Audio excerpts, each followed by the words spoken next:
Okay, well, Chris, good morning to you. I tell you something, mate. We've been waiting for a while for this announcement that you're going to be fighting Richard Riakporhe. How does it feel now, to be honest, Chris, now that it's out in the public domain? Yeah, it's good to finally get it over the line and just get all the I's dotted and the T's crossed, and get it down on paper, and then it's announced, and all the fun begins in the build up, and the training's been going on for a while, but now we just get to fully focus and fully zone in. You don't need reminding that Riakporhe is the only fighter to beat you professionally. Is it impossible, Chris, be honest, for that not to be playing on your mind as the date approaches? Um, I guess in a way, because it motivates me even more. But yeah, it doesn't, affect me in any sort of negative sense. It's all positive because of get a chance to right the wrong, and that's what you want to do. As a fighter that loses is always going to want to right that wrong. So I'm glad, that he stayed unbeaten and got himself up to a mandatory position. How different a fighter are you now to the one who lost to Riakporhe in 2019?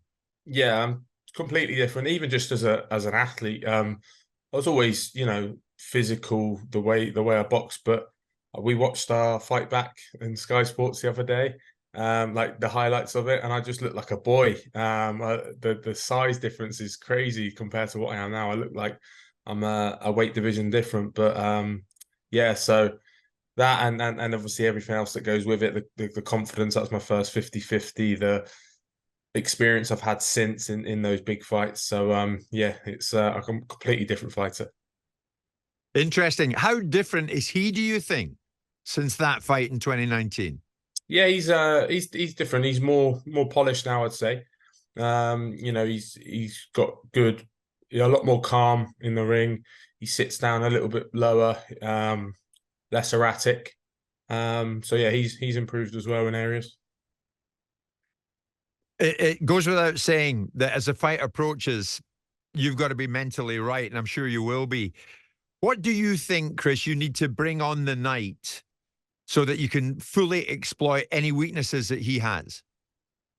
I think focus, concentration, is the main area I'd say I'd have to work on. Obviously, Rich is a big puncher, but I felt his punches before. Been in with big punches before, but yeah, and then just bring what I always bring, and that's entertainment, excitement, and it's always intense. It's probably the best word. That intensity that I bring during fight night and in the fight. So yeah, I'm excited for it. You've fought, of course, in front of your own crowd and your own patch at the Vitality in Bournemouth. This time you're going to go into his backyard at Selhurst Park. How do you feel about that? Yeah, I'm excited. It really excites me actually because you got like I'm getting to do two stadiums as a football fan. I'm fighting in two different stadiums. I've achieved my dream of fighting at my home, winning the world title there against Lawrence, and now I get to go to another football stadium and fight another one. So it's quite a story for myself in where I've come from, and now I get to fight at football stadiums and perform and as world champion. So it's yeah, it's amazing, and it's I do there's sort of a siege mentality there because you're going in to someone else's backyard. So I just see it as me and my team going in. I'm sure there'll be plenty of my fans will be coming up as well. But yeah, just going in to get the job done. Chris, we know you. You're a top fighter who's prepared to take on some of the biggest challenges that brings. But I also know there's a gentler side to you because you've got a little lad now and he's growing up. How's the interaction there going? Yeah, good. Yeah, so yesterday, I I'm in a very, very good mood this morning because yesterday I got my first "I love you, Daddy" on the FaceTime, and he's never said like "I love you" to anyone really. So I was the first, and that's very special being away from home, which is what I find most difficult really during camp is being away from him. So I'm absolutely buzzing. I got that to get me through camp, and he'd said it a couple of times, so then I screen recorded it.